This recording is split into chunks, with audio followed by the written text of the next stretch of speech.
La noche espesa se cernía sobre la pequeña casa acurrucada al borde del bosque en las afueras de Guadalajara.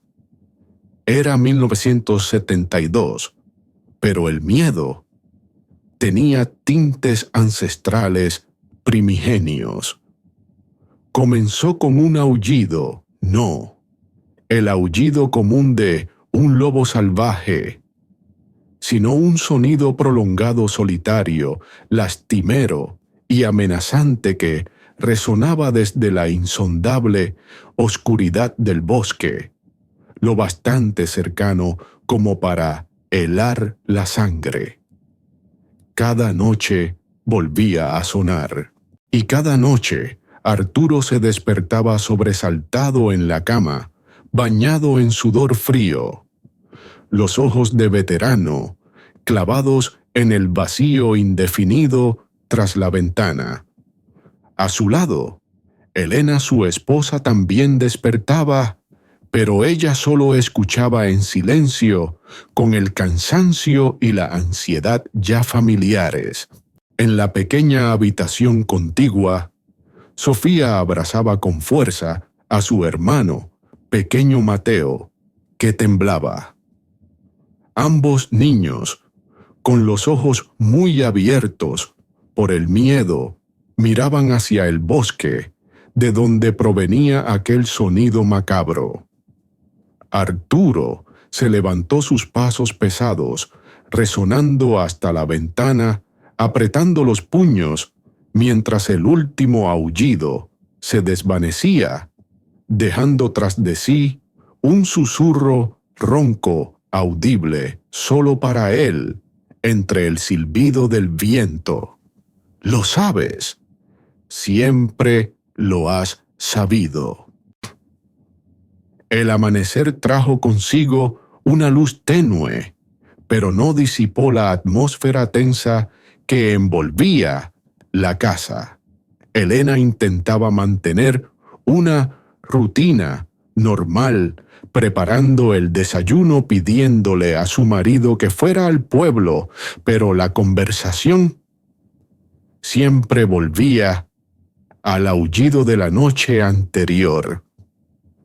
«Solo es un lobo hambriento, cariño». Intentaba tranquilizarlo, pero Arturo lo descartaba con una sonrisa amarga. «¿Crees que un lobo hambriento aullaría así, como si estuviera llamando a alguien por su nombre?» Él creía que aquel lobo gris no había llegado por casualidad.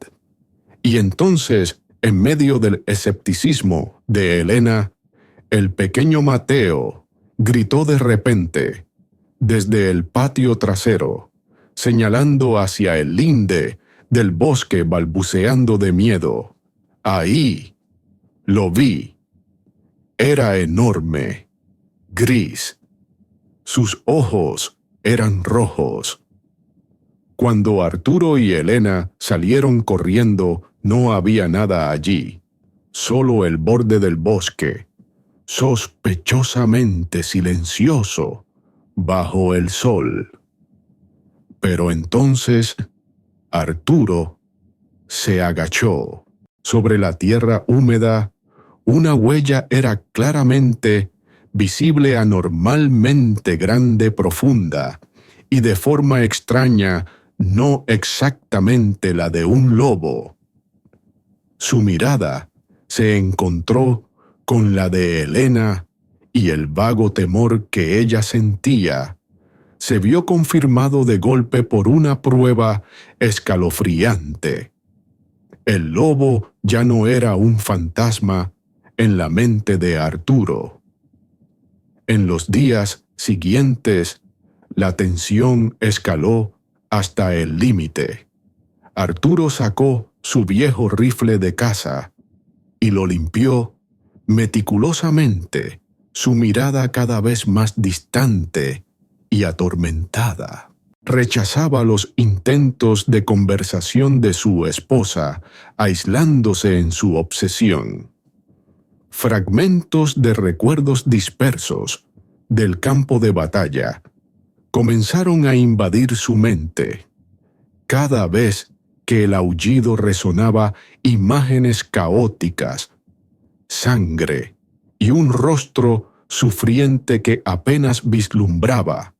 Sofía, su sensible hija, solo podía observar a su padre en silencio y garabatear la imagen de un lobo de ojos rojos en su cuaderno. El aullido ahora estaba más cerca, más feroz, como si estuviera estrechando el cerco alrededor de la casa. El clímax llegó en una noche de tormenta y viento huracanado, cuando el aullido sonó casi pegado a la pared. Elena no pudo soportarlo más. «Tienes que decírmelo. ¿Qué pasó? Este lobo tiene que ver con tu pasado, ¿verdad?», gritó ella casi entre lágrimas. Arturo se volvió bruscamente con los ojos inyectados en sangre. «¿Tú qué sabes? Tú no estuviste allí». El enfrentamiento estalló. Arturo rugió con desesperación e ira, golpeando la mesa con fuerza. «No hay paz para mí. Viene a reclamar lo que le quité». Justo en ese momento, el aullido cesó abruptamente. En su lugar, se escucharon arañazos violentos y apresurados en la puerta trasera. Mateo gritó aterrorizado. A pesar de las súplicas de Elena, Arturo agarró el rifle, una mezcla de locura y extraña liberación en sus ojos. Salió corriendo. Abrió la puerta de golpe. La lluvia le azotó la cara. El viento rugía, pero frente a él solo había una noche vacía y el bosque negro, como la boca del lobo, terriblemente silencioso. Arturo se quedó paralizado bajo la lluvia con el rifle en ristre, mirando fijamente la oscuridad que acababa de tragarse a su enemigo invisible. Pero entonces, desde lo profundo del bosque, surgió otro sonido. No, el aullido salvaje era un llanto, el llanto lastimero y desgarrador de una mujer tan lúgubre que rompía el corazón, mezclándose con el viento y la lluvia. Un llanto terriblemente familiar. El rifle tembló en las manos de Arturo y luego lo bajó lentamente. La locura en su rostro desapareció reemplazada por una conmoción, un miedo absoluto y un dolor indescriptible. Balbuceó un nombre que emergió de una memoria enterrada. «María». El llanto aún resonaba desde la oscuridad como una acusación final, revelando que el verdadero lobo al que debía enfrentarse no estaba en el bosque, sino en lo más profundo de su propia conciencia. Atormentada, el llanto lastimero de María, que resonaba desde el bosque, no solo desgarró la noche tormentosa, sino también el alma de Arturo. Se quedó petrificado. El rifle se le escapó de las manos y cayó con un ruido sordo en el barro. La locura de enfrentarse al lobo desapareció, dando paso a un horror y un dolor supremo grabados en su rostro. Cuando entró tambaleándose en la casa, empapado con la mirada vacía, pasó junto a Elena y sus hijos como un fantasma. Elena se detuvo en seco. El miedo en ella cambió abruptamente de dirección. El peligro ya no era el aullido de afuera, sino el hombre que se desmoronaba ante sus ojos. El marido ahogado por un fantasma del pasado del que ella nunca había sabido. Arturo se dejó caer en una silla temblando no de frío, sino por la réplica del llanto que resonaba desde un recuerdo lejano. «Mi culpa, todo es mi culpa», susurró entrecortadamente agarrándose la cabeza con las manos, como tratando de ahuyentar alguna imagen. «¿María quién es?», preguntó Elena temblando, pero Arturo solo negó con la cabeza. En silencio y angustia, en medio de esa atmósfera densa y trágica, Sofía, la hija, pequeña, con la curiosidad inocente, mezclada con la preocupación, se acercó sigilosamente al viejo baúl de madera de su padre. Recordaba vagamente haber visto a su padre esconder algo allí hacía mucho tiempo.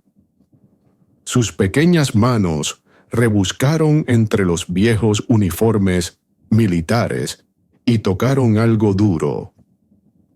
Era una fotografía en blanco y negro amarillenta por el tiempo. En ella, un Arturo, más joven, con una sonrisa radiante, pero con un toque de melancolía. Estaba junto a una hermosa joven de ojos profundos.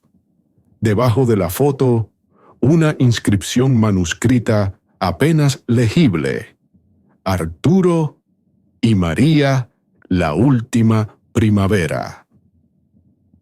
Sofía le dio la foto a su madre. Elena la tomó sus manos, temblando violentamente al reconocer a la mujer desconocida y la inscripción fatídica. Una dolorosa pieza del pasado acababa de encajar en el inquietante presente. Se acercó y colocó la foto sobre la mesa justo delante de Arturo. «Ella es María, ¿verdad? ¿Qué pasó esa primavera, Arturo?». La voz de Elena era más firme, aunque sus ojos estaban llenos de lágrimas.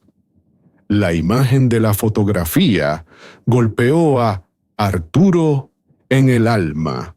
Fragmentos de recuerdos, rotos y borrosos, destellaron risas felices.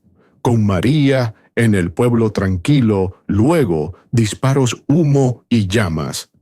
El grito desesperado de auxilio y los ojos aterrorizados de María, mirándolo por última vez. «No»,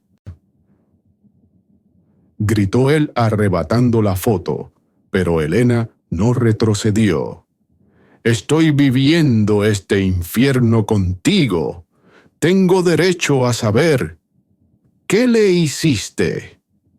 Finalmente el muro defensivo de Arturo se derrumbó por completo. «Yo no pude salvarla», confesó entre sollozos, ahogados con la voz rota. «Oui, la dejé atrás entre las llamas. Ese llanto es por mí. El lobo soy yo. Es mi cobardía». Se derrumbó en el suelo, sollozando como un niño, ante la mirada atónita y dolorida de Elena, y el miedo absoluto de sus dos hijos. Pero entonces, en medio de la desesperación extrema, una extraña determinación brilló en los ojos enrojecidos de Arturo. Se puso de pie abruptamente sin decir palabra y corrió hacia la puerta trasera por donde se había enfrentado al fantasma de sí mismo. «Tengo que ir a donde empezó todo», dijo su voz ronca desde la distancia. Arturo abrió la puerta de golpe una vez más. La lluvia había amainado.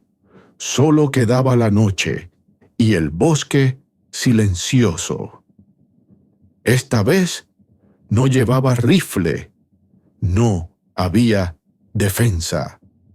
Salió descalzo de la casa caminando directamente hacia la oscuridad impenetrable del bosque, donde la extraña huella había aparecido, de donde el llanto de María acababa de resonar. El bosque ya no parecía macabro, sino como una invitación lúgubre, una puerta al pasado culpable. Su figura solitaria se hizo más pequeña y luego desapareció en la oscuridad. Elena permaneció inmóvil en el umbral, viendo cómo la sombra de su marido se desvanecía. No lo detuvo.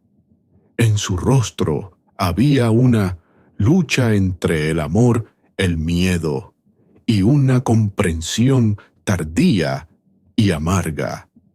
El viaje a las profundidades de la conciencia de Arturo había comenzado de verdad. Arturo se adentró en la oscuridad del bosque, como arrastrado por una fuerza invisible. Ya no era el soldado cauteloso ni el padre protector. Era solo un alma desnuda, caminando tambaleante por el sendero que conducía a las profundidades de su propia psique. La noche a su alrededor no estaba en calma, sino llena de sonidos caóticos. El viento silbando entre las hojas como susurros acusadores. El crujido de ramas secas bajo sus pies descalzos, mezclado con el eco distorsionado de disparos del pasado. Y sobre todo, el llanto lastimero de María intermitente retorciéndose en cada fibra de su ser. Jadeaba, sus ojos salvajes escrutaban a su alrededor, buscando una amenaza tangible, mientras el verdadero enemigo rugía desde dentro. Una visión fugaz, el rostro sufriente de María, apareciendo en la corteza de un árbol antes de desvanecerse, le hizo tropezar sobresaltado. Apoyó las manos en el suelo frío y embarrado, pero el miedo ya no lo paralizaba. En cambio, un extraño impulso, una dolorosa aceptación, comenzó a surgir. Desde lo profundo de la oscuridad, los susurros se hicieron más claros, repitiendo una única palabra dura y cruel. Cobarde, cobarde. Se tapó los oídos con fuerza, pero el sonido parecía emanar de su propio cráneo. Cayó de rodillas, una vez más, pero luego se levantó a duras penas, una desesperada determinación ardiendo en sus ojos cansados. Ya no vagaba sin rumbo. Un instinto antiguo, un recuerdo enterrado, parecía guiarlo. Apartó las ramas que le obstruían el paso con una nueva concentración.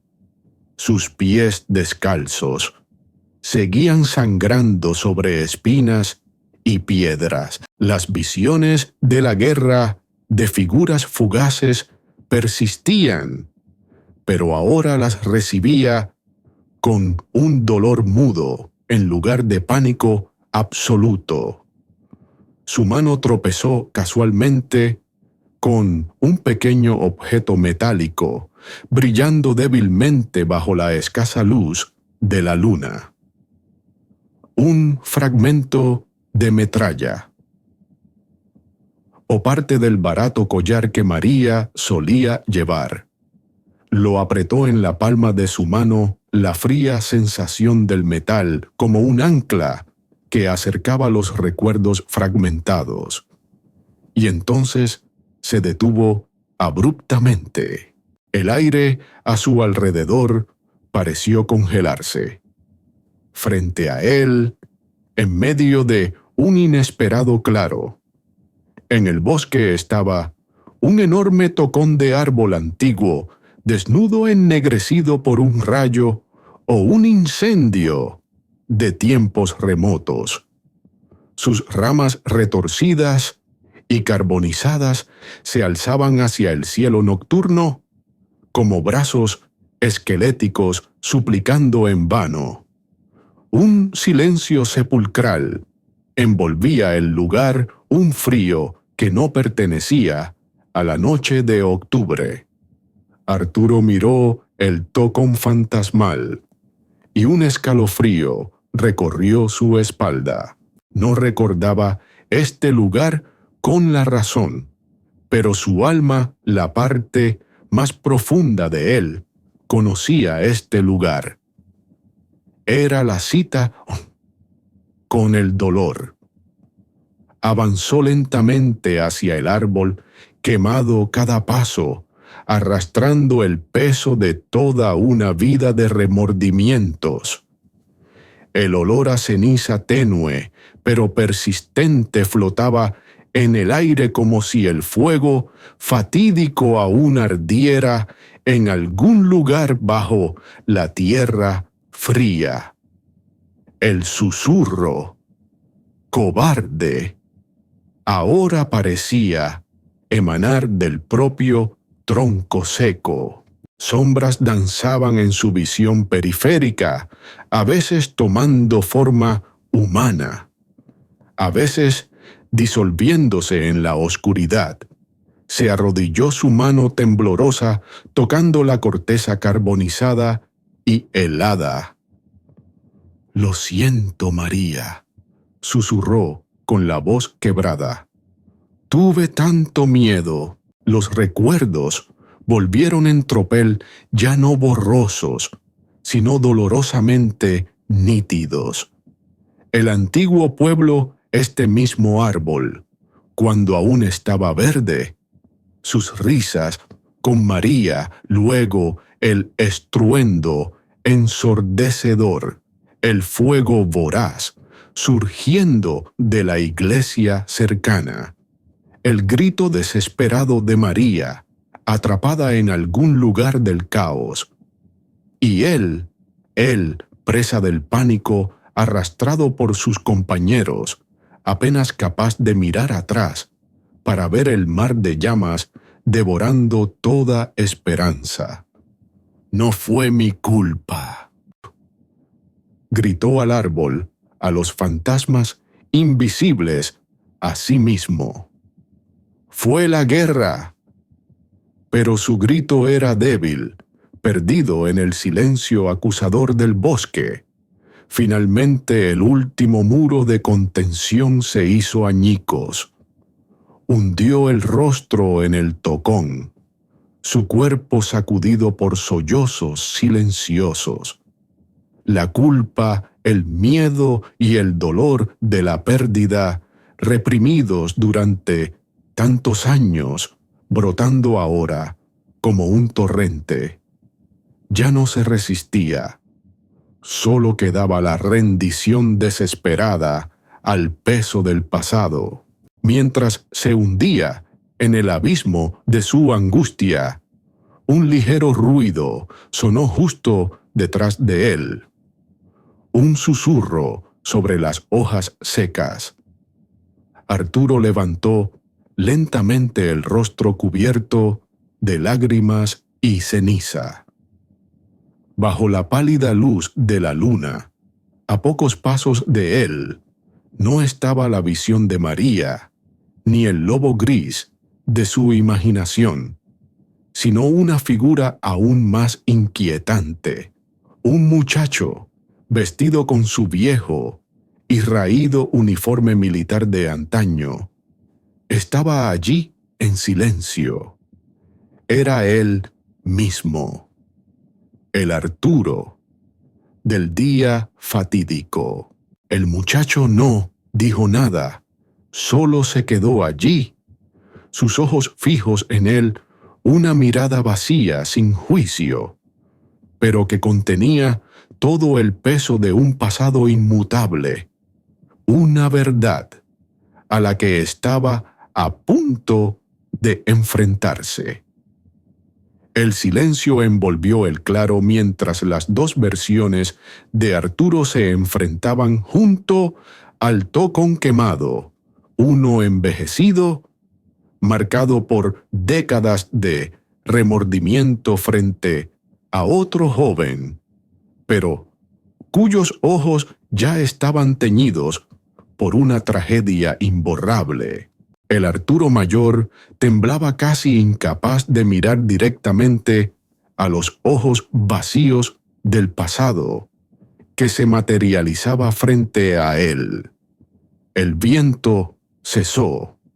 Las hojas dejaron de caer, solo la pálida luz de luna iluminaba la muda confrontación. Mientras tanto, al borde del bosque, Elena con la lámpara de aceite parpadeando en su mano y el corazón encogido por la preocupación, había decidido que no podía esperar sentada. Llamó a su marido su débil voz ahogada por la noche, pero siguió decidida, el húmedo sendero adentrándose en la oscuridad, donde él había desaparecido. En el claro el joven Arturo no pronunció palabra, solo levantó lentamente su brazo joven pero firme de soldado señalando directamente al tocón quemado a los pies del Arturo mayor. Una orden sin palabras cargada de una autoridad fantasmal. El Arturo mayor siguió la dirección indicada por el dedo y luego miró hacia el tocón, su corazón latiendo con fuerza en el pecho. «¿Qué más quieres que vea?», gritó en silencio. «Mi cobardía, ya lo sé». Pero la mirada de su yo más joven permanecía fija en él, instándolo sin permitirle escapar. Se arrodilló lentamente, una vez más, su mano temblorosa apartando la ceniza y el húmedo mantillo que cubrían el rugoso tocón. Sus dedos tocaron algo duro, semienterrado. Excavó suavemente la tierra. Una pequeña caja de madera dolorosamente familiar apareció parcialmente carbonizada, pero aún intacta. Su memoria recibió un golpe brutal. María. Esta caja. Ella se la había mostrado una vez, hablando de los pequeños sueños que guardaban dentro. Temblando, levantó la vista hacia el joven Arturo, como buscando un permiso invisible. El muchacho asintió, levemente su rostro aún inexpresivo, conteniendo la respiración. El Arturo mayor abrió la tapa. Dentro estaba vacío, solo una fina capa de ceniza y un pequeño trozo de papel quemado en los bordes. Pero en la parte que quedaba todavía reconocía la letra de María. Unas pocas palabras garabateadas pero claras. Te espero en. El resto se había convertido en ceniza para siempre. Solo eso bastó para que la puerta de la memoria, no los fragmentos obsesivos, sino la verdad desnuda, se abriera de golpe. Los recuerdos volvieron a la vida nítidos y crueles. El pueblo tranquilo antes del infierno. Él y María bajo este árbol, cuando aún tenía hojas verdes. María enseñándole la caja, hablándole del viejo almacén al final del pueblo, un lugar seguro, si la guerra llegaba donde ella lo esperaría. Luego, los disparos, el fuego surgiendo de la iglesia donde muchos se refugiaban. Caos. Encontró a María. Ella le metió el papel en la mano, repitiendo el lugar de encuentro, el viejo almacén, e instándolo a ir primero porque ella tenía que encontrar a su anciana madre. Pero en el pánico absoluto, arrastrado por las explosiones y la multitud que huía, miró hacia la iglesia en llamas, y un pensamiento erróneo y fatal congeló su razón. María, seguramente, estaba atrapada allí. No creyó en su palabra. No fue al almacén. Corrió en otra dirección, la dirección de la supervivencia egoísta, basada en una suposición falsa. Desde lejos, solo pudo ver cómo tanto la iglesia como la zona del almacén eran devoradas por las llamas y asumió que ella había muerto en el incendio de la iglesia donde él no tuvo el valor de entrar. Ahora la verdad que se desplegaba ante él era aún más cruel que la simple cobardía. Era el fracaso de la fe, la pérdida de la última oportunidad, causada por su propio pánico y egoísmo. No solo había huido en la dirección equivocada, ignorando su última promesa. El Arturo mayor se derrumbó la caja y la nota fatídica cayendo de su mano paralizada. Ya no tenía fuerzas para llorar, solo un vacío inmenso y un dolor mudo. El joven Arturo lo miró y por primera vez, en aquellos ojos vacíos, pareció asomar un atisbo de tristeza, una amarga compasión del pasado por el presente. Errante. Justo entonces, en medio del silencio del bosque y el alma rota de Arturo, la voz de Elena sonó más clara, más cercana. «Arturo, ¿dónde estás? Arturo». La llamada de la realidad de la vida a la que todavía pertenecía, como una cuerda que lo sacaba del lodazal de la culpa. El Arturo mayor levantó la cabeza aturdido. El joven Arturo miró hacia la voz, luego se volvió hacia él por última vez. Negó levemente con la cabeza como diciendo misión cumplida, y se desvaneció lentamente en el aire, devolviéndolo a la realidad. Solo quedó Arturo, solo temblando junto al árbol quemado, con la verdad desnuda, recién descubierta, y la llamada de su esposa, acercándose trayendo consigo tanto el amor como la responsabilidad que él había intentado olvidar. La presencia de Elena con la lámpara de aceite atravesando la noche y su voz llamándolo actuó como un ancla que devolvió a Arturo del abismo de la memoria.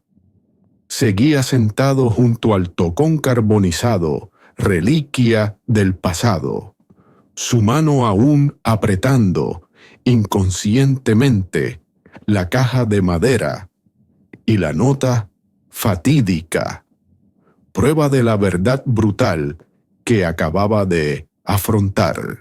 Miró hacia la luz y la llamada de su esposa, luego de nuevo hacia el tocón, donde la oscuridad y el remordimiento parecían querer retenerlo para siempre.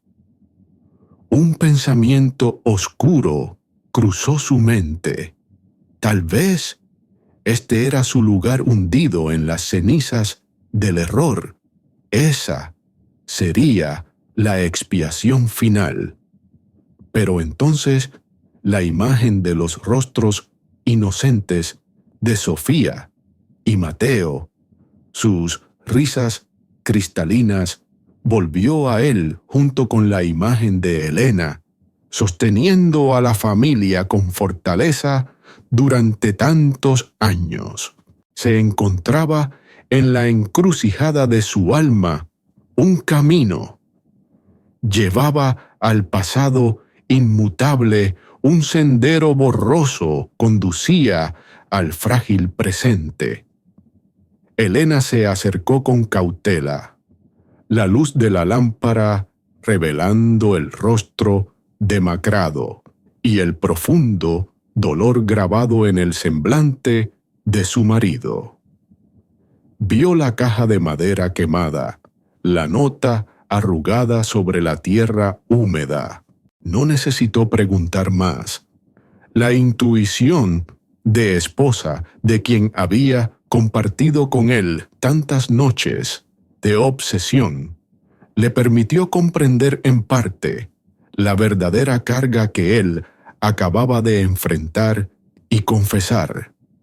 Ya sin rastro de salvajismo ni locura, la mirada de Arturo solo contenía un cansancio infinito y un dolor desnudo cuando levantó la vista hacia ella.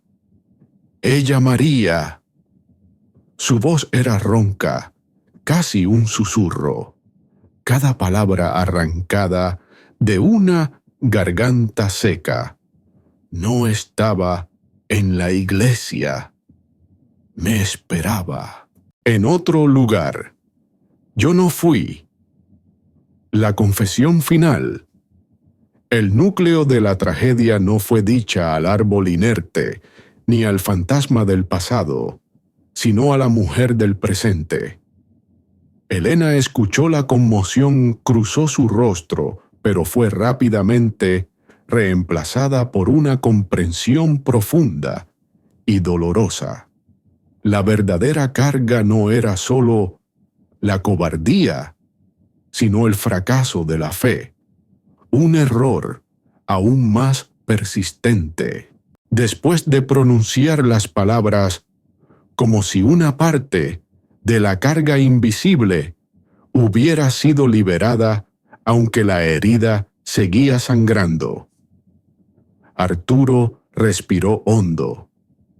Miró directamente a los ojos de Elena, ojos que habían sido testigos tanto de su gloria como de su abismo. Luego, en un momento decisivo, apoyó las manos en el suelo y se levantó lentamente. No fue solo el acto de levantarse del suelo, sino de levantarse de las cenizas del pasado. No dio la espalda por completo al árbol quemado, símbolo de la culpa que quedaría grabada para siempre, pero tampoco seguía encadenado a él. Sosteniendo firmemente la caja y la nota en la mano, se giró enfrentándose a Elena, enfrentándose al camino que conducía a su hogar. Extendió lentamente su mano aún manchada de barro hacia ella, un gesto vacilante. No una fácil petición de perdón, sino una invitación silenciosa, una frágil esperanza de abandonar juntos aquel lugar oscuro.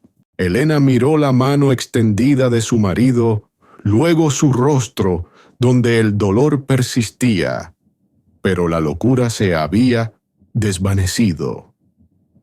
Volvió a mirar el tocón fantasmal, luego hacia la débil luz de la casa, a lo lejos donde sus dos hijos esperaban. El pasado era una cicatriz incurable. María, un fantasma que nunca desaparecería por completo. No tomó su mano. En cambio se agachó para recoger la lámpara de aceite. La luz amarillenta, iluminando su rostro resuelto. «El pasado no se puede cambiar, Arturo», dijo su voz tranquila, pero cargada de emociones contenidas. «Pero tenemos a Sofía y Mateo. Necesitan a su padre.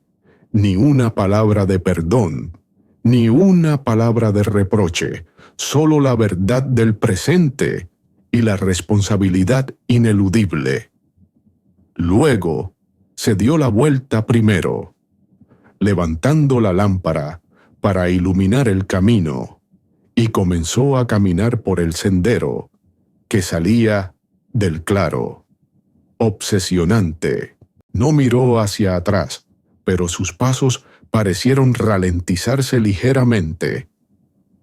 Una pausa expectante en silencio. Arturo siguió con la mirada la espalda recta de su esposa, comprendiendo que aquello no era el perdón, sino una oportunidad, un camino arduo por delante que debían afrontar juntos. Apretó la reliquia de María en su mano, respiró hondo el aire frío del bosque nocturno y siguió a Elena. Caminó unos pasos detrás de ella, una distancia de respeto, de culpa, pero también un paso decidido para salir de la oscuridad. Cuando las dos figuras, una guiando la otra, siguiendo o en silencio, habían recorrido un trecho casi llegando al borde del bosque, desde las profundidades a sus espaldas, el familiar aullido del lobo volvió a sonar. Pero esta vez el sonido era diferente. Ya no era lastimero, ni amenazante, ni un grito acusador. Era más corto, más grave, como un suspiro melancólico, un eco lejano del dolor reconocido. No, un enemigo al acecho. Tanto Arturo como Elena se detuvieron por un instante escuchando el sonido macabro que ahora resultaba extrañamente familiar. No se volvieron. Sus miradas se encontraron por un momento. Una comprensión sin palabras cruzó entre ellos. Luego continuaron caminando, el aullido del lobo desvaneciéndose a sus espaldas, devolviendo la quietud al bosque, mientras las primeras luces del amanecer comenzaban a despuntar en el horizonte, prometiendo un nuevo día, un nuevo y difícil comienzo sobre las cenizas del pasado. El amanecer entraba por la ventana, iluminando también el bosque detrás de la casa. El bosque ahora parecía tranquilo, sereno. Ya no había aullidos lastimeros ni llantos desgarradores resonando. Solo el susurro del viento entre las hojas y el canto cristalino de los pájaros de un nuevo día que realmente comenzaba. Un nuevo día con viejas cicatrices, pero también un nuevo día con la oportunidad de sanar, de aprender a vivir con la conciencia y de volver a amar desde el principio, aunque fuera difícil y desafiante.